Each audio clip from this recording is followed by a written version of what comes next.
Fun. So good morning and welcome to the Wise Why. I am back and I'm joined by Brad from Succeed Digital. Now this is an interesting one. If you're looking at the screen, you can currently see that Brad is not on video. Brad, say hello. Hello, morning. So Brad, you've got about 5 minutes before you have to drop your child off. Is that right? Yeah, you got it.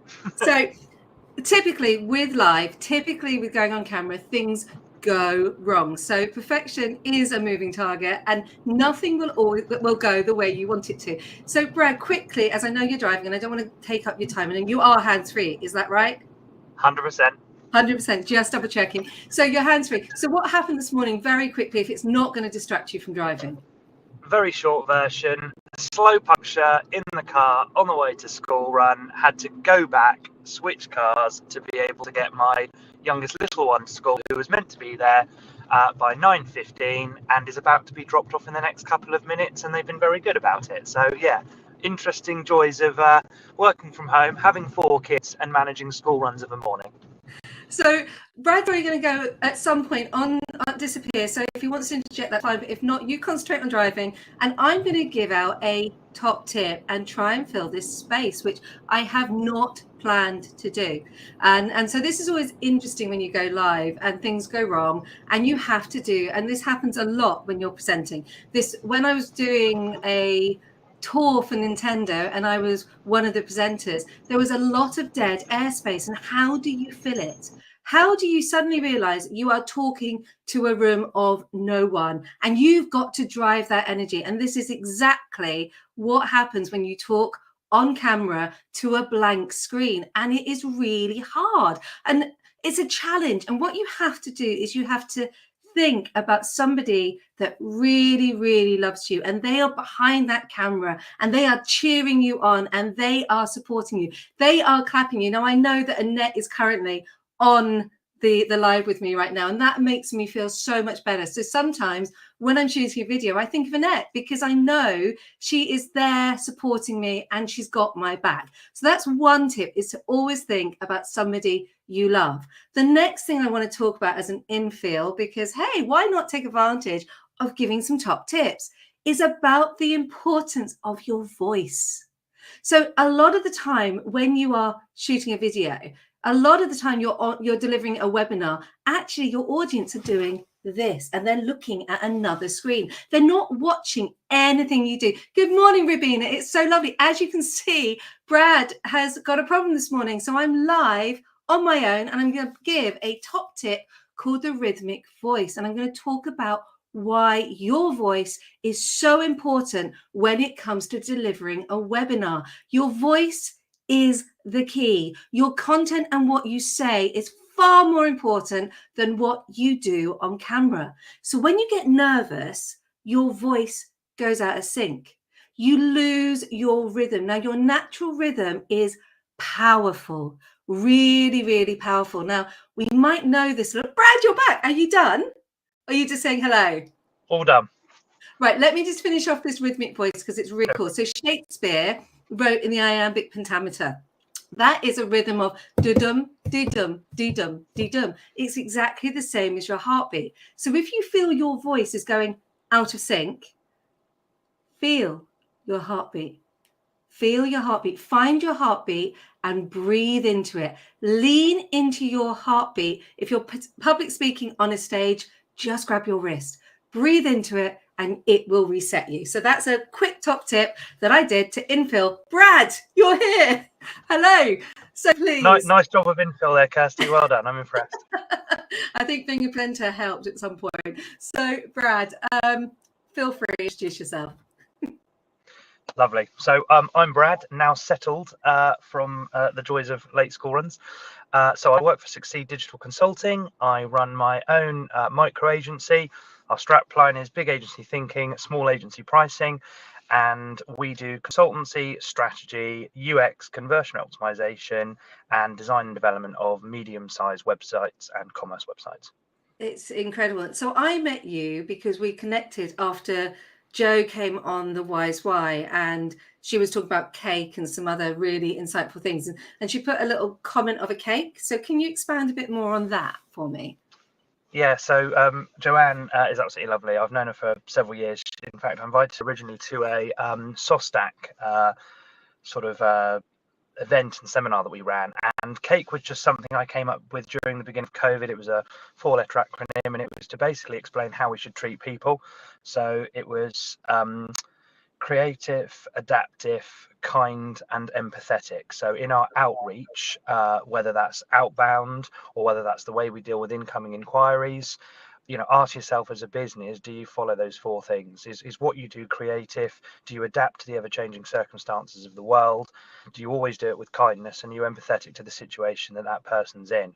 And if you can apply that in sales and in marketing, I think it's hard to go wrong. I love that, and I know that empathy, kindness doesn't fit into the words of my values, but empathy is a key one for me, because most of my clients are petrified of this. The idea of going on camera doesn't just fill them with nerves. It's like go under that duvet and hide moment. They just do not want to do it. So I think that's really, really key. And you set up. How long have you been going? How long has your business been going? Succeed Digital has been running for the last 3.5 years. Wow. So just that little bit ahead of me. What was it like when you first set up? I kind of was excited about it. I've always worked in the last 20 years of agency life, sort of always under either the MD or the senior director. So I was quite happy not having that that sort of the buck stops with me and the management that comes along with that. But I was ready at that time to do something new. And I think what I did looking back, which was the right thing to do, although slightly scary at the time, was I worked out there's a book which I've never read, but people tell me that this is what the book explains, called Eat the Frog. And basically it's about dealing with the stuff that you're most likely to procrastinate or be useless at and bringing it to the form. So the things that I knew naturally I would struggle to do, which were things like setting up PAYE, setting up a limited company, setting up VAT, all that stuff that I'd never done before, felt like the thing I probably had to do first. So I basically set the business up, did everything right, and then thought I'd better go and win some customers. As opposed to doing the thing I wanted to do, which was to go and win some work and then worry about all the other stuff afterwards. So I did it So, back to front because I knew I had to. no, I'm with you, because I've spent the last year seeding the market, setting the business up, and doing all that. And I think that's quite normal, because it's quite a mountain, isn't it? I mean, you set up a business and you come into this. Someone said to me actually at the school run this week, "How's it going? Do you regret it?" I went, "No, but if I'd known what I know now, I wouldn't have done it." I don't know if that's appropriate to you, but there is a mountain of stuff that you just. Yeah, it's more than you think, isn't it? It's much more than you think. There's much more complexities into setting up a business, or at least I feel there is. Yeah, What was, 100%. what was your what was the biggest challenge? Well, one thing I've learned now, I advise challenge that I worked out how to solve, was the whole thing of when you start off and you're just on your own, obviously the buck stops with you, but so does all of the work.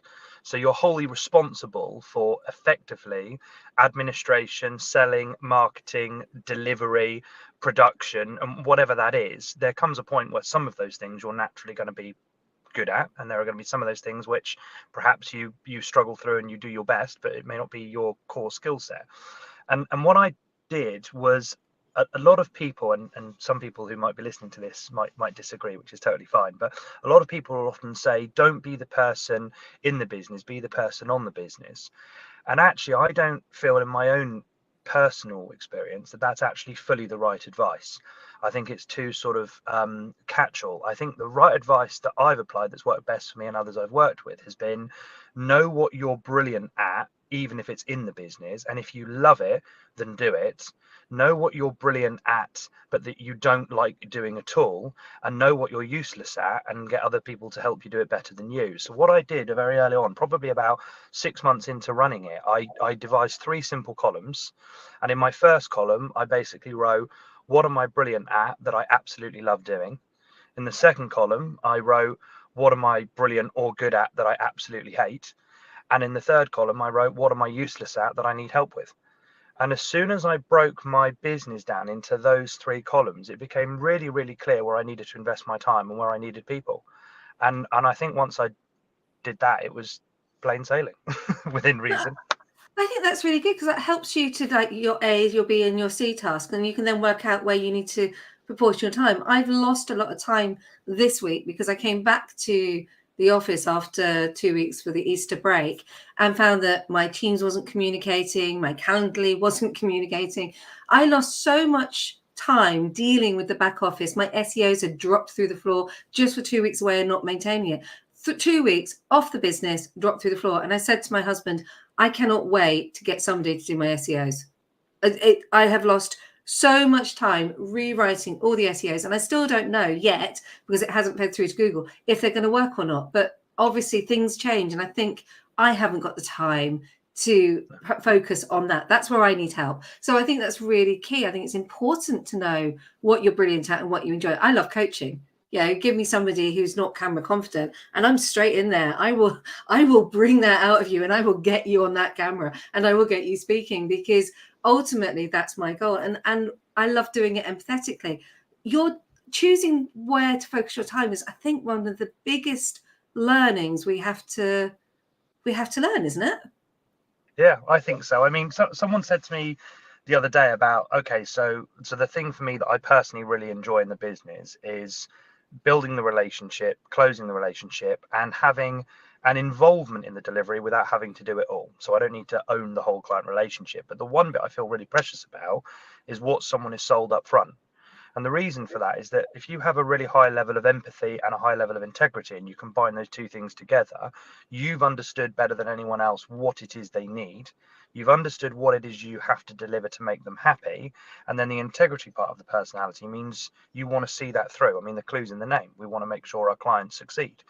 So when you're the one involved in selling that, whatever that may be, you feel a real, or I feel a real sense of responsibility to then making sure that that is what is actually delivered.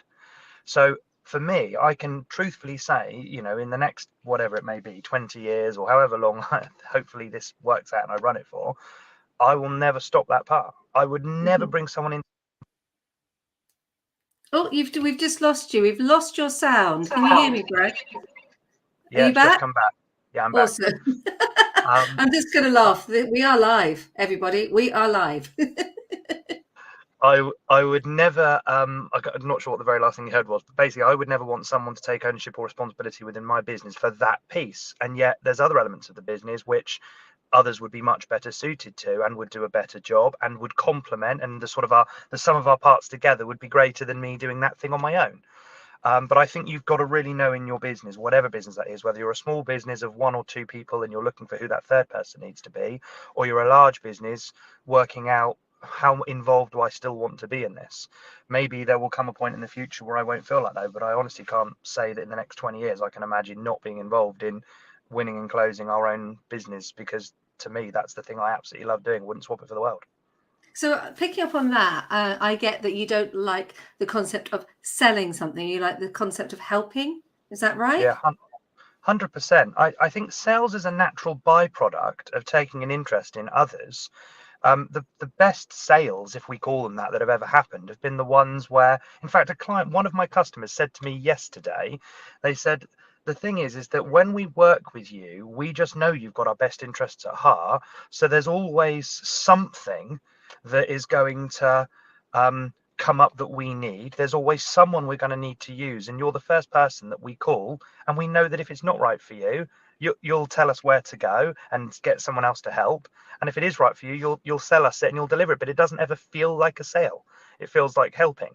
And I think that's the point. You know, obviously, when you're running a business and you're offering a product or a service, clearly you want people to buy it.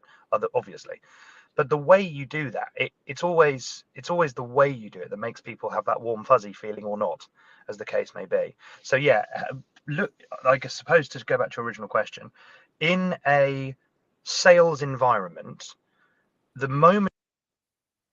Oh, we've lost you again. Are you back? No, we can't hear you at all. No, still can't hear you. Are you back yet? Oh, this wonderful insight. Brad will be back in a minute. I just love this. He will come back in and we will get him and we will hear the rest of this story. Are you back now? I think I'm back. Excellent. 1 second. Have we got clear audio? We have clear audio. Okay. Right. Good. That should work now. Sorry, I think it was to do with the hands-free. It's absolutely fine. This is great. This is exactly what I keep saying. Perfection is not achievable, everybody. You cannot have perfection when you go live. Another tip, constantly coming out. Come on, over to Brad. Perfect. So what was the very last thing you heard me Now say? we've lost video, honey. Okay, we're back in. What was the last thing you heard me say?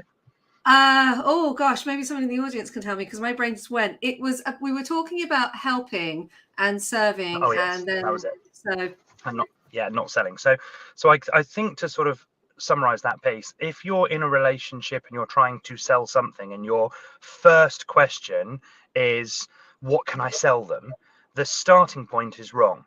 It's been known for a very long time that customers and prospects have a pain point, and you may be the solution that helps them gain the thing they need. But ultimately, you've got to spend time understanding their pain, their challenge, their problem, their concern, their worry, their fear, their anxiety, whatever it may be. And then you've really got to listen. And then you've got to ask yourself, actually, if I'm honest and I've got integrity, does what I do or what I have to offer actually meet the needs of this? And if it doesn't, you've got to have the integrity, in my mind, to step away and go, there's something better for you, or there's someone better for you. And they will always remember that. Being able to walk away from things and say, I'm not right for you, is as important as being able to sell something that you believe to be right and being able to deliver it well. I remember when I worked in, and this is long time ago, I worked in perfumery and I sold makeup. And one of the things we were told to do when somebody was umming and ahhing over a foundation or a lipstick was to tell them to walk away. And it's still something that I do today. I honestly say, if it's not for you, it's okay, walk away. I'm not going to put pressure on you. But it's interesting, what I want to pick up on there is about networking, because I am all about the heart of who I am, the heart of what I do is collaboration. If you don't collaborate, I think you are absolutely an island, and it's not how business should work. So I've always collaborated. If my offering isn't the strength, the right one, I will go and point somebody else out, or I will work with somebody. What about you? Do you network to collaborate? 100%. So because of being in the industry for the last 20 years or so, I guess network is almost not something that I had to actively think about. It sort of happened over time. But one of the things I've done, even in the last like 4 or 5 months, I've gone through, there's whatever, I don't know, 11,500 people on LinkedIn that I'm connected to and are following. And I went through them and I thought, right, I know these people really well. I know those people quite well. I remember this person. And then I don't even know why I'm connected to this person. and I've taken a really, hopefully, systematic and candid approach to saying, right, well, we are connected. Is there something I can do to collaborate or help you? And genuinely, I've sent messages out to some of those people in my network, and I've said, we've been connected since 2019 or 2017 or whatever it may be. I notice we've actually never really spoken in that time. Based on the things that I do, if there's something I can do to help you, I'm genuinely happy to help. And it's no more complicated than that.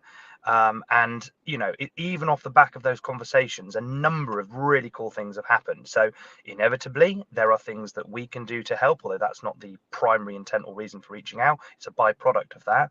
But there are also things that I've been able to refer people in for new roles. I've been able to align partners together that I think would be really well suited. I've been able to plug individuals into temporary roles. And then I'm not talking about doing recruitment here. I'm just talking about knowing someone's skill set and saying, actually, I know someone who needs that problem solved, and being able to intro them in. And that whole reciprocity and art of giving and all the rest of it, if you put yourself out there and you're willing to network, collaborate, and do it without actually always expecting something back, whatever you want to refer to it as, the laws of the universe, nature, whatever anyone's sort of thought is in that regard, it always seems to come back round. There's a good old principle: do to others what you want them to do to you. And I think if you treat people in that way, more often than not always, but more often than not, it seems to go around. What goes around comes around. And I concur 100% on that. I'm really seeing that at the moment, because I honestly, I promote so many people to help. I'm no matter, even, gosh, I did it even this morning. There's a fantastic, I'm going to give her a shout out. There's a Lucy from Save My Knickers, and there's somebody who was putting together a goodie. Yes, you can imagine what Save My Knickers is. Yes, everybody, and she's up for an award, and it's an absolute brilliant product for women who aren't menopausal. I wonder why. And I've got a friend who's looking for samples for a goodie box, and I was like, well, you've got to contact, and it's for young girls who play football. So another shout out for Liz, who is supporting young girls, Liz Griffiths, who is supporting young girls in football. And of course, the biggest issue is our monthlies. I can't believe I'm saying this live on air. And Save My Knickers could be a great solution. So there I am trying to get these two women to talk, because it is about collaboration. So we've talked about that, and obviously it's key to me. What I want to know is, who inspired you, or who helped you? So there was one. There have been different people through my career, I suppose, who have said good things or nice things, or sometimes haven't said things, and that's made my own brain go, oh, well, maybe I should try this then. I think one comment I always remember was a guy I worked with called Stuart Castle. We were good friends. We were both in the sales roles and consultants for some enterprise software vendor at the time, and he could see how hard I worked, and we got good results. And he said to me, and he's probably got, I'm careful how many years I put on this now, probably about 12 to 15 years older than I am. And he said to me at the time, and I won't use the word he used, but he said, don't let the B ending in S ever grind you down. And that sort of stuck with me, because he was like, you've got so much enthusiasm, so much vigor for life, you're positive every single day, without sounding like, some happy clappy, overly positive kind of character. And he said, but you just genuinely are really, really happy to give and really happy to help. He said, and that quality, he said, don't let anyone knock it out of you. And so when I went out myself, and I sort of thought, right, and obviously there's the whole daunting thing, isn't there, of is this going to work? Is it going to work out okay now? Will it work in the future? And all the usual things. I remember just thinking, of course it's going to work. It's going to work, because if you treat people with decency, honesty, and respect, generally speaking, it doesn't. I mean, business shouldn't be more complicated than that.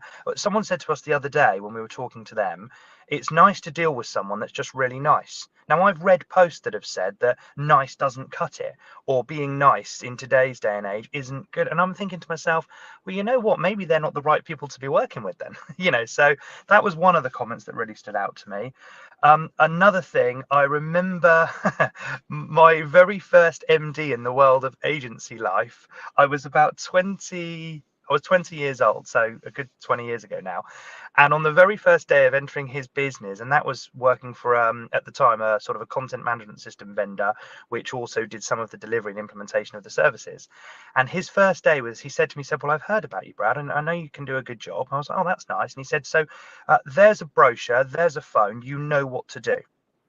And that was my training. And I'm not joking. I went into my office, and I sat there and thought, what the heck am I doing? But what that actually did, I think that was very much, you're going to sink or swim. You determine which one of those you're going to do. So although that was a bit of a baptism by fire, it definitely created in my mind the idea of, okay, I've either got to make this work or it's going to fail. And hence, okay, do we succeed or do we fail? A lot of it comes down to the positive mental attitude that we apply to our thinking and who we surround ourselves with. That happened to me. Genuinely, I walked into, I won't say which company, and I walked in and got told, so what are you going to do? And I went, well, I thought I would get at least a price list. Nope, you've got to build that. Oh, this is the pricing we do. You've got to build your pricing, and it can't compete with mine. Wow. Okay. Who do I use for marketing comms? Well, you can lean on the marketing team, but you can't actually use the marketing team. Wow. Okay. And I built it from scratch. And in the first year, we hit 1 million. So I'll take that, because I was quite proud of that. It was for a different company. And actually, to be fair, that gave me the gumption and the guts to do this, because I built something from scratch, and I did make it successful. So yeah, it's a good It's a good learning curve. Good learning curve. I'm going to ask you one more question, then I'm going to go to the questions, and then you get to turn it around on me. So I want to know, we've already kind of covered about an aha moment, but has there been any more, particularly from when you set up your own business? Has there been a moment where you've gone, aha, I'm so proud, or aha, what do I do next? I think the best thing I've learned since running my own business is that if you do the same as everybody else, you get exactly the same results. So, and if you are willing to stand up for your core values and say, I don't believe this, I call it the Emperor's New Clothes syndrome. So I'll give you a very specific example, a aha moment. I grew up believing, and being told through all the years of selling and marketing and providing consultancy, you can't have those three things simultaneously together. You can't have quality, price, and speed. It's physically impossible. And obviously, having come from a software and a services implementation background, people would say, no, if you want quality and you want speed, you can't have it low cost. If you want something that's it's going to be expensive, you're going to get the quality, but you're not going to get the speed. So the idea of these three things. And I just remember one day I'd done a consultancy session with an agency, and I think the whole day it'd been about 7 hours worth of work, and it was pretty intense.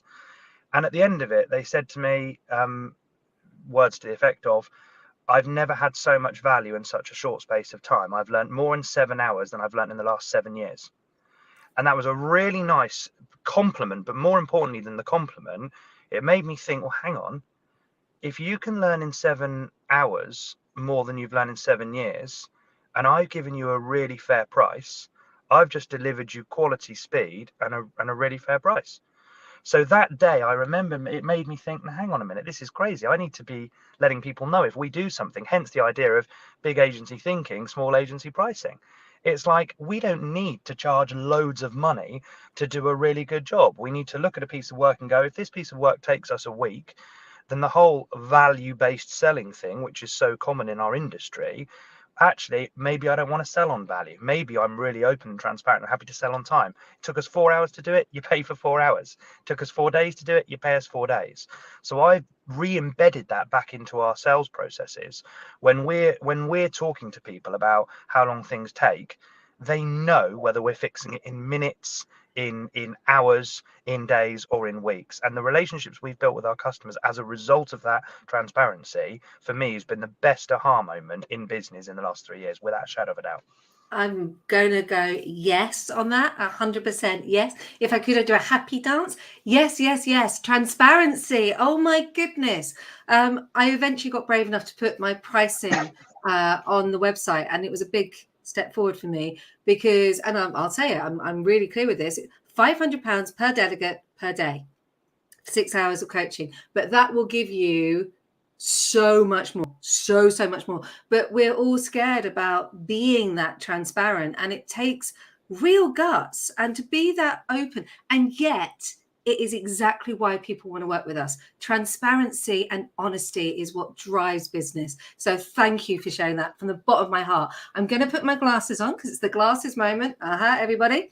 And I haven't cleaned them properly this morning. So we've got some lovely comments. Rabina has said, I love cake bread on so many levels.